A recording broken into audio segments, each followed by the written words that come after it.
இந்த சட்டமன்ற தேர்தலில் திமுக வலுவான கூட்டணி அமைச்சிருக்கு, அதிமுகவும் கூட்டணி அமைச்சிருக்கு. தாவேகா இன்னும் கூட்டணி அமைக்கலை.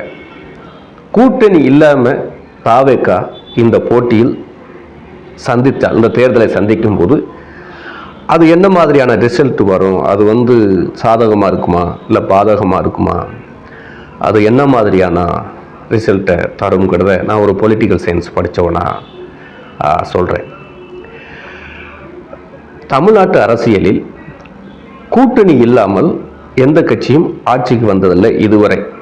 எம்ஜிஆர் முதல்ல போட்டியிடும்போது கூட அவர் கூட்டணி அமைச்சு தான் போட்டிட்டார்னு சொல்கிறாங்க. ராஜாஜி போட்டியிடும்போது கூட்டணியோட தான் அவர் ஜெயிச்சார். காமராஜரும் கூட்டணியோட தான் ஜெயிச்சிருக்கிறாரு.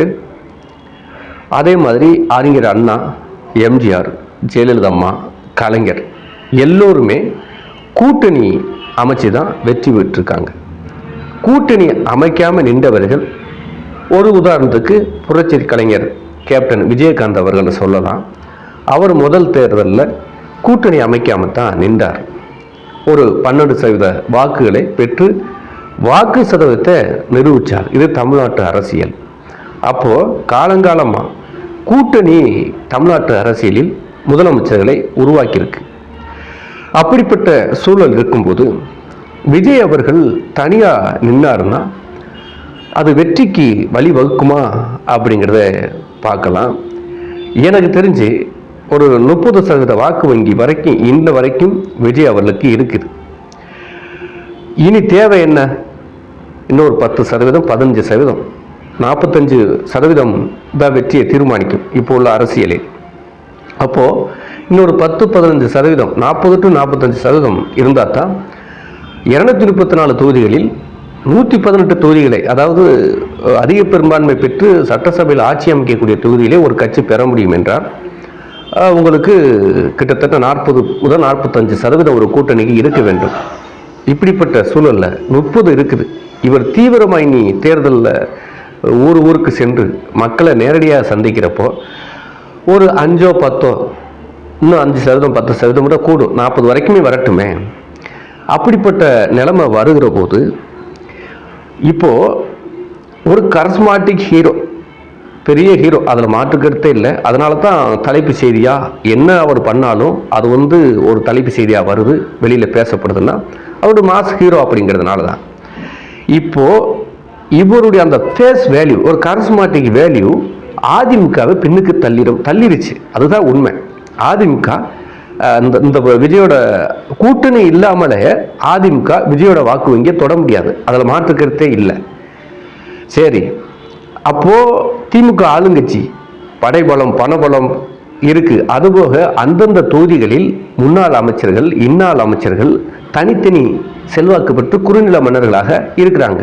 திண்டுக்கல்னா ஐ பெரியசாமி இருக்காரு, நேரு, அன்பில் மகேஷ் திருச்சி, இப்படி யாவா வேலு, இங்கிட்டு துரைமுருகன், இங்கிட்டு சேகர் பாபு, இப்படி ஒரு அந்தந்த பகுதியில் செல்வாக்கு மிக்கவங்க இருக்காங்க இல்லையா. ஸோ அது விஜய் கட்சியில் இல்லாத பட்சத்தில் விஜய்ங்கிற அந்த ஹீரோ அவர் இருக்கு, அந்த விஜய் சொன்ன வேட்பாளர் அப்படின்றப்ப விஜய்க்கு போட்ட மாதிரி ஓட்டு போடுவாங்க. ஸோ இந்த நெருக்கடி இருக்கு இல்லையா, இவர்களை அடித்து அதை வின் பண்ணுறது இருக்குல்ல, அதில் நான் ஒரு பொலிட்டிக்கல் சயின்ஸ் படித்தவன்னா ஒரு சவால் இருக்குன்னு தான் நினைக்கிறேன். பயங்கரமான சவால் இருக்குது. அதே நேரம் எனக்கு தெரிஞ்சு அதிமுகவை தோக்கடிச்சிருவாங்க. அதிமுக 3வது இடத்துக்கு போகும், மாற்றுக்கருத்து இல்லை. அதாவது விஜய் அவர்கள் கூட்டணி இல்லாமல் இருந்தாலும் அதிமுகவை வீழ்த்திடுவார், எனக்கு பல தொகுதியில் வீழ்த்துவார், மாற்றுக்கருத்து இல்லை. ஆனால் அதிமுக வீழ்த்துறதுக்கு பெருசு இல்லை, திமுகவை தானே வீழ்த்தணும். திமுகவை வீழ்த்த முடியும் அப்படின்னா எனக்கு தெரிஞ்சு நான் ஒரு அரசியல் படித்து ஆராய்ஞ்சதுனால சொல்கிறேன், 2க்கு டஃப் இருக்குது பயங்கரமாக. திமுக கூட்டணிக்கு விஜய் அவர்களுக்கும் டஃப் இருக்குது. என்ன டஃப்பு? ஏன் கூட்டணி இல்லை, அவங்க கூட்டணி வச்சுருக்காங்க, எப்படி டஃப்பாக இருக்கும் அப்படின்னு கேட்கலாம்.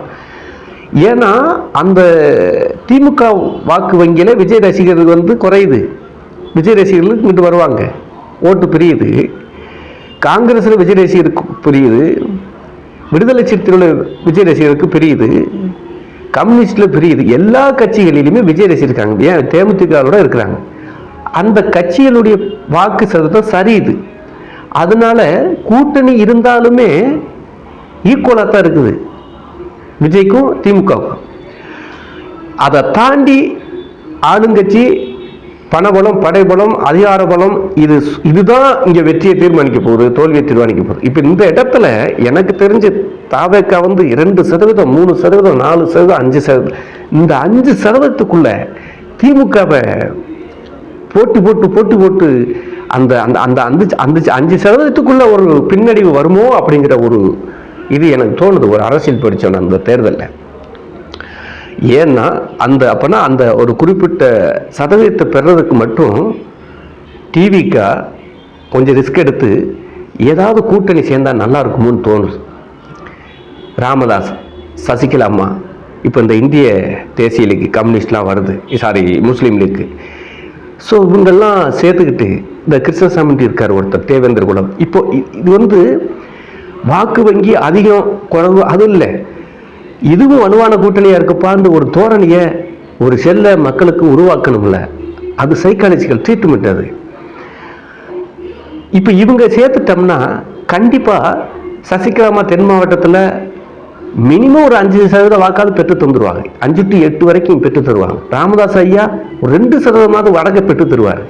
அப்போ திமுகவை வின் பண்ணக்கூடிய அந்த 5%, 3%, 2% இருக்குல்ல, அதுதான் டிவிகேவுக்கு திமுகவுக்குள்ள பிரச்சனையே. இப்போ 2%, 3%, ஐயோ தேர்தலுக்கு பிறகு டிவிகே அடாச 2% தோத்துட்டோம், 3% தோத்துட்டவன் மிஸ் ஆயிடுச்சேன், இந்த 2%, 3%க்கு ஏதாவது கட்சியை கூட்டணி சேர்த்துருக்கலாமே அப்படிங்கிற எண்ணம் வந்துவிடக்கூடாது. ஏன்னா அந்த இடத்துல தான் நெருக்கி வர்ற டிவிக்கே ஒரு 2%, 3% ஒரு சப்போர்ட் தேவைப்படுது அப்படிங்கிறத புரிஞ்சுக்கிட்டு ஐயா ராமதாஸ், சசிகலாமாலாம் இப்போ மற்ற கட்சியில் கூப்பிட முடியாது, வேற கட்சியில் கூட்டணிக்கு போயிட்டாங்க. கூட்டணியில் இல்லாமல் எவ்வளோ பேர் இருக்காங்க, கிருஷ்ணசாமி இருக்கிறாரு. இப்படிப்பட்டவங்களை உள்ள சேர்த்துக்கிட்டு தேர்தலை சந்திக்கும் போது அந்த டோட்டலாக மைனஸாக இருக்குல்ல, அந்த 5%, 6%, சிலர் 10% கூட போகலாம், அது குறைவாக வரலாம், அதை சரி செய்ய முடியும். ரொம்ப சென்சிட்டிவாக இதை யோசிக்கணும். இவ்வளோ தூரம் வந்தாச்சு, இவ்வளோ பெர்சன்டேஜ் வாங்குவோன்னு தெரியும். வெற்றியை தீர்மானிக்கிறது அந்த 2%. அதிமுகவுக்கு திமுகவுமே வெற்றியை தீர்மானிக்கிறது அந்த 1%, 2% தானே. இதில் இன்னொன்று என்ன இருக்குன்னா, சசிகலா அம்மா டிவிகேல கூட்டணி சேர்த்தா அதிமுகவை பலத்தை குறைக்கிற மாதிரி இருக்கும், டிவிகே பலம் கூடணுமா இருக்கும். ஒரே கல்ல 2 மாங்காய் முடிஞ்சா அதை. ஏன்னா அப்போ சசிகலா அம்மாவுக்கு ஜெயிச்சிருவாங்க, நல்ல எதிர்காலம் இருக்குன்னு மேலும் அதிமுக டிவிகே மாற்றி ஓட்ட போடுவான். அதே மாதிரி ராமதாஸ் ஐயாவுக்கு சேர்த்துட்டோம்னா அன்புமணி ராமதாஸ் அவர்களுக்கு போகக்கூடிய ஓட்டு அங்கே என்டிஏ கூட்டணியில் அடிபடுது. அது ஒரு ப்ளஸ்ஸு. டிவிகே கூட்டணிக்கு பலமாகுது. அப்போது அங்கேயும் ஒரே கல்ல 2 மாங்காய். இப்போ கிருஷ்ணசாமி இருக்கிறாருன்னா தேவேந்திர குல வாக்கு தென் மாவட்டத்தில் இருக்கு, அங்கே ஜான் பாண்டியன் இருக்காரு என்டிஏ கூட்டணி. அப்போ ஜான் பாண்டியனுடைய வாக்கு அடிக்கிறதுக்கு கிருஷ்ணசாமியை பயன்படுத்தலாம். அங்கே தேவேந்திர வாழ்க்கை போகுது, அதில் பாதி இங்கிட்டு பிரிக்கிறதுக்கு கிருஷ்ணசாமி ஆதரவாளர் இருக்காங்கல்ல, அங்கே டிவிகேக்கு வரும். அப்படி மைண்டா சென்சிட்டிவா டிவிகே கடைசி கட்டத்தில் இனிமேலாவது இதை யோசிச்சு அதை அந்த குறிப்பிட்ட வெற்றிக்கான சதவீத வாக்கு இருக்குல்ல, ஈக்குவல் ஆயிடுச்சு. இப்போதைக்கு ஈக்குவல் ஆயிடுச்சு. அதை இனிமேலாவது கூட்டணி சேர்த்து பண்ணால் நல்லா இருக்கும்னு தோணுது.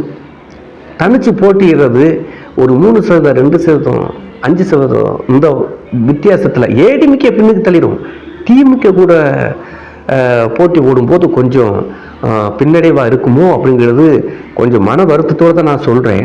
ஸோ இதை டிவிகே கட்சி தலைமை உணர்ந்து வெற்றிக்கான, அதாவது வெற்றி தானே முக்கியம்.